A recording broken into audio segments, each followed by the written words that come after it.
Hey friends, have you ever wondered why we close our loans at a title company? And what in the world is a title policy anyway? I'm glad you asked. We're going to find out today.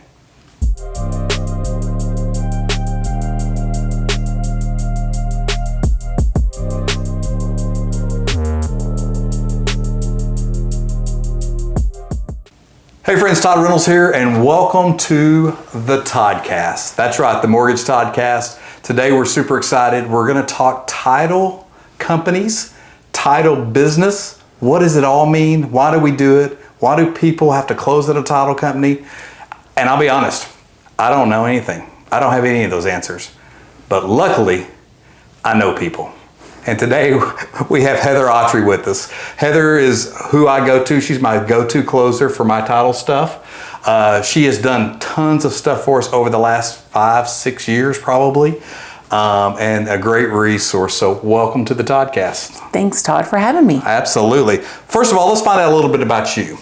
How long have you been in the title game? 25 years this year. Oof. I thought I'd been in the mortgage game a long time. That's a long time. I started while I was at TCU. Awesome. So why title business? Because they paid me while I studied. Hey, everybody's got a price. Everybody's got a price. So how long have you been where you're at? Feel free to give, this is where you can put your shameless plug in for what's going on. How long have you been there and why are you there? I joined Independence about 10 years ago, and I just felt that they had the best resources and attorney support and marketing support. And we have 8 underwriters, so that makes, clearing the title a little easier. Awesome. Awesome. Well, you guys do a great job. I can attest to that. We don't, as mortgage people, don't get to control a lot of that, but hopefully in these coming weeks, months ahead, when rates relax a little bit, we're going to have more volume to send your way. When it comes down to the title business, why is it important for a realtor or a borrower or even us as lenders to choose the right company? Organization, I would say, would be number one. Meeting deadlines and making sure that surprises don't pop up at the last minute and delay closings, because that can put you in, breach of contract and risk losing your earnest money and all of those nasty legal lawsuits and things that follow. So picking title is really important. Yeah, I agree. I think that communication is a huge piece for us on our end, and I think it is for you guys as well. And we've had some issues along the way, and I have found, at least from my seat, sometimes those issues have nothing to do with my buyer, but more times than not, the seller and what's happened with the property in the past. 100%. So tell us why. First of all, let's just answer the huge question that everybody wants to know. What in the heck's a title policy? So the title policy ensures the buyer that no one's going to come knocking at their door claiming from prior years that there's any kind of money owed or liens or things that were unresolved prior to their purchase of that property. That's the owner's policy. And then we also issue a policy to the lender that protects the lender should the lender ever have to foreclose on that property and sell it, that they are not going to have any issues selling it, that the title is going to be free and clear as well. Okay, so there's that answers my next question. So there's an owner's policy and a lender's title policy, and their protection it's kind of the same thing but representing different people, right? Correct. Okay. Yes. Okay, that makes a lot more sense, because I'll have people ask me when they see it on a fee sheet or on a closing disclosure, well, why am I paying this one and this one? Mm-hmm. And the reality is because, one, they're protecting different people, but two, some of that in years past has been negotiable as far as who's paying the lender's policy, that type of thing. Is that still a thing today, or is that kind of gone away? Yeah, it depends on the market. In 21 and 22, when things were, gangbusters crazy, then a lot of the buyers were offering to pay title. Now it's kind of back to the traditional model of the seller paying the title policy. Gotcha. Well, that makes sense. So as a buyer, let's roll back to maybe even to a first-time buyer. Mm-hmm. And if I'm being honest, most people buy 5 or 6 houses in their lifetime, and that's someone who's pretty experienced. But each time here in Texas, we close at a title company for the most part, or they come to us through a notary or something like that. Why is that? Why are you guys an integral piece of the puzzle? Do you know why we ended up? Because I know in other states, title companies are not near as prevalent, but here in Texas, it seems like it's a big piece of the puzzle. Does it boil down to just pass title and making sure you're free and clear? Or why is it? How did we get here? So some states are attorney states. Okay. Like Oklahoma, our neighboring state, they use attorneys. So when you close up there, you close at an attorney's office. I think that the title company is kind of a nice alternative because it's not stuffy like an attorney's office would be. Your closers are able to explain things to you, and they're very frequent. They're all around. There's Right. title companies on every corner. Yeah. It's kind of like churches in Texas. There's one on every corner. You'll find one you like. Yeah. Title companies. But are most title companies owned by attorneys? So does that- there's two different models. You can have a corporate title company that may have attorneys on staff, but they're not necessarily the owners of the company. And then you can have what we call fee attorney offices. So the guys that I work for, Matt Schultz and Dustin Keller, they are fee attorneys for Independence Title. And I kind of equate that to like a franchisee. Okay. So they have 7 franchises of Independence Title throughout the Metroplex. Okay. And they run those 7 offices. Awesome. But you have a law degree too, right? I do. But that's not always the case, right? No. Actually, most of your closers do not have a law degree. And that's what kind of sets me apart, is that I can legally explain documents. I can help agents legally with their contracts when other closers cannot. Gotcha. Yeah, I think that was one of the things that I think that stood apart, because what I was used to, great closers, great people, but a lot of times when we ran into a weird situation or there was a question, it was kind of like, well, let me get back to you, because I have to call and do. And I know every situation is different. Sometimes that probably is, you have to do that as well, just to double check. But the answers seem to come quicker when we're dealing 100%. with you guys. Yeah. Let's see. One of the other things, who picks the title company in a transaction, and how does that work? Mm-hmm. It's picked kind of by the market as well. So if it's a buyer's market, then the buyer may have more leverage. The buyer's agent may have more leverage in that deal to pull it towards their title company. If it's more a seller's market, then the listing agent is going to pull it more towards their title company. So the relationship is definitely with the real estate agent. Okay, and that makes more sense, because me, Joe Blow, buyer or seller, as far as that goes, I don't have an established relationship with a title company. No. I have trust in my realtor, and I'm going to follow their lead typically. Mm-hmm. I will say this, at least over the last 12 months, and as we're heading into a season right now, as on the calendar as we set today, it feels like there's a little more buyer's market heading our way, if it's not more so than it has been. And I think that does give buyers a little more voice into that, because they can negotiate a little bit differently with that. But I do think it's important to work with somebody. And what we love about you guys is not only do we close at your office, but we're able to close and take care of our customers a lot and our buyers a lot off-site if need be. Absolutely. You know, I think it's huge to be able to say, hey, I know your time's money, and I know that you're super busy. What if I have somebody come sit at your kitchen table and sign this deal? Mm-hmm. Not every deal's that's acceptable, but for most purchases, that's something that could happen. Mm-hmm. So keep that in mind when you're talking to your agent about title companies and things like that.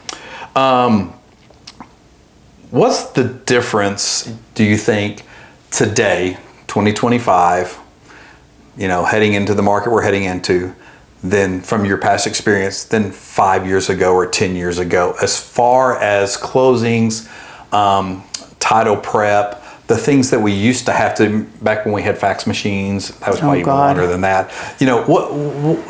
How has the business from your seat changed in those times? I think that the expectation is speed has increased tremendously. Yeah. You know, it used to take 30, 45 days to close a transaction, and now everybody wants to close, you know, tomorrow.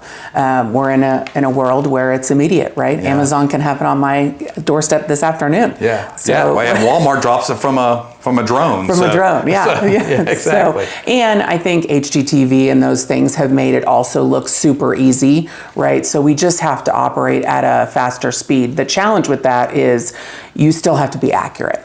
And that's the hard part, is balancing the drive and the speed with making sure that it's all done correctly. Sure. So, and just help folks understand, we come to your office, that title work and that title search has been done. Does your staff specifically do that? No. How does that work? So we have a plant. The plant basically organizes all the items that have been recorded at the county by lot and block, by the legal description of the property. We search that legal description. We also search the parties' names to make sure that they're not involved in any bankruptcies or federal tax liens or divorces or a probate of any kind.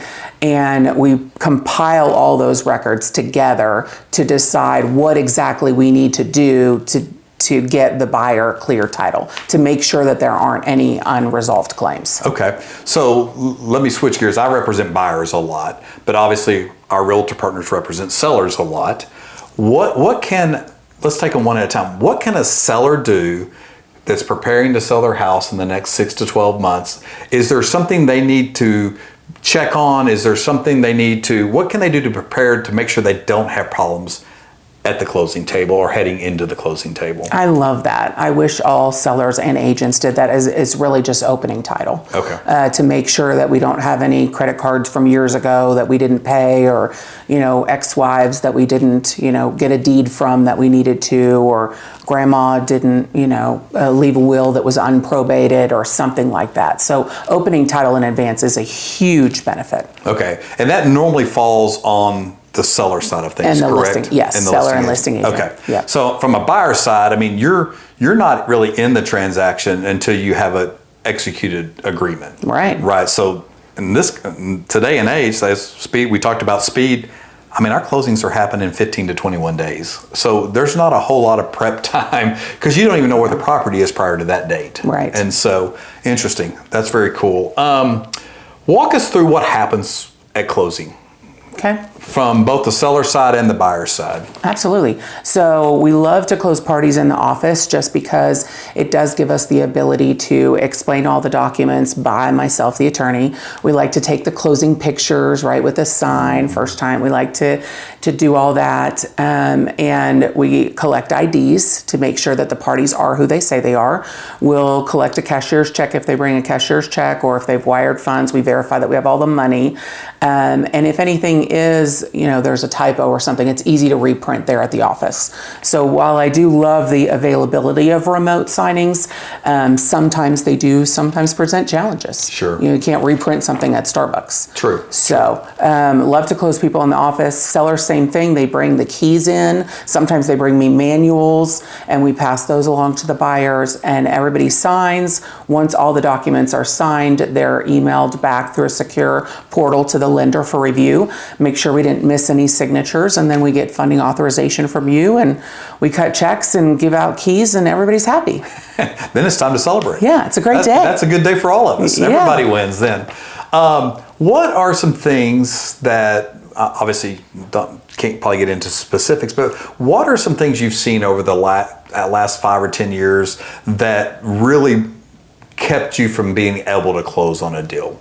Or, you know, give me the worst, you know, the horror stories, if you will, not to scare everybody, because this is few and far between, but I think it helps give an idea of what title companies do and what the need is for them. So one thing that's really become an issue for us is solar panels. These solar panel companies are going around and selling solar panels to people, and it's really eating up the equity that they had in their home. I actually had one deal recently where between the payoff on the mortgage and the $70,000 that was owed on the solar panels, it didn't make sense for the buyer to buy the house anymore because it was upside down. Oh, wow. So that deal, doesn't go through, and the seller was in a financial difficulty already. So it could result in a foreclosure for him, and that's terrible. I hate that. But we need to just really educate our clients on solar panels and taking liens in general out against pool loans, all those things. Right. Yeah. Yeah, I think the one that I think back to in my career that caused us the most heartache, we got it done, but it dealt with probate. Oh, yeah. And someone had passed away. The house was left to a daughter or son, I can't remember, that was selling it. But we didn't realize that there were other people involved, nor did they really have the proper paperwork. So walk us through what that might look like, or how do you resolve something like that? Yeah, it's very difficult because you'll get a contract sometimes that's only signed by one of the heirs, and come to find out there are 3 or 4 more people involved. And if those people didn't sign the contract, then you may not even have a valid contract. So very important to make sure that we have all signers on the contract, that the will has been probated. If there wasn't a will, that we did an heirship affidavit. We need a copy of the death certificate. We've got to check with Medicaid at the state to make sure that there were no final expenses that were incurred that may be owed to the state, so that the state comes back later and tries to file a claim. So there's a lot of pieces in a probate. Very important to know that going in. That's why opening title ahead of time is such a win-win for everybody. But it can be done, and it can be expedited. That's where having an attorney closer comes in really handy, because I know that entire probate process, right, whereas some people don't. Right. Some people have to kick it back upstream, if you will, yeah, and have somebody else handle it. Yeah, I think that was our hardest, and it worked out.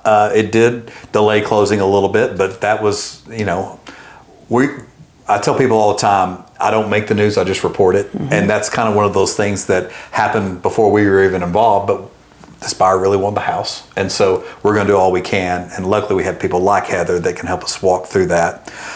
Anything else from a buyer's or seller's perspective that you think is important for them to understand and know about title that maybe I didn't ask a question on?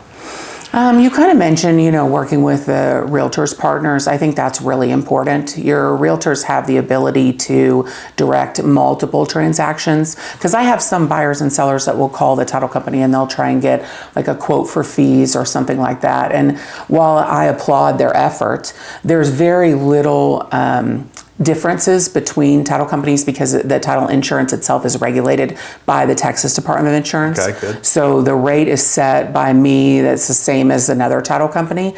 Really and truly the best bet to getting the smoothest closing is to use your trusted realtor partners title company, because they have the ability to direct 30, 40 transactions to them. Sure. And so there's a lot more, on the line to keep that client happy than just this one buyer or seller. Yeah, that makes sense. So, obviously we always recommend, and I get it, people want to make the most out of their sale and they want to do it at the least amount of cost. But my grandfather once told me that if you're going to be cheap, you're going to have to pay the price. Oh, 100%. And there's a lot of truth to that. Sometimes by not wanting a realtor involved, you're trying to save a few percent, but you're walking into something that you, one, don't know anything about, and two, you have no relationship with anybody in the transaction. And so having that realtor represent you, and that has Heather as a partner, a business partner that can navigate things like that, and has a lender that they can help direct to, or at least recommend, or however they do that. It's huge. It changes everything. What you will save in headache and in process and in time, I think far outweighs the few $1,000s you might save trying to sell it yourself. Plus, they know where all the buyers are. You as a for sale by owner, you're not on NMLS. You're not attracting buyers other than your beautiful sign that you put in your front yard. So anything else? And time. I mean, I don't want to go open the door every time a buyer wants to see the house. True. So they provide a service so that I can continue, making a living and doing my job, and they can show the houses. That's right. What, Absolutely. Yeah. Hey, okay, now the really important questions. Okay. I'm scared to ask this, but I'm going to ask it anyway. Favorite football team? Pittsburgh Steelers. I was afraid she was going to say that. We can edit that out later, y'all, so don't worry. Favorite local sports team? The Dallas Stars. There you go. Go Stars. Yeah, go Stars. Both season ticket holders. Yeah. We're very proud, very excited proud. about it. Big old star on my car. There you go. Yeah. Love the whole deal. Yeah. Favorite ice cream? Spumoni. I don't even know what that is. So it's an Italian ice cream that's chocolate, strawberry, and pistachio. Really? And it's really good. My grandfather introduced me to it when I was younger, yeah. Interesting. There's not one I was expecting. Kind of thrown off my game all of a sudden. How long have you lived in Dallas-Fort Worth? I moved here in '99 to go to TCU. Okay. From? Pittsburgh. Yeah, I figured as much. See, we're trying here, folks. We're open to most. So, favorite thing to do when you're off? Because you're very rarely off, I will say that. But first of all, because she works all the time. She will respond to a text that I sent one day at sometimes 7:30, 8 at night. Real estate's 24/7. It is. You know? So what do you like to do when you're not working? I recently have become addicted to mahjong. Really? Mm-hmm. What about, there's something else that you've done that I've learned over the last few months that I think is really interesting and it's kind of cool. Which, do you know what I'm talking about? I don't know. You've displayed them at some of your events. On the conference room table. Oh, my Legos. Yes, and not My just Legos. not the Legos I played with as a kid. That when I got done, my dad's like, "Oh, that's great. What is it?"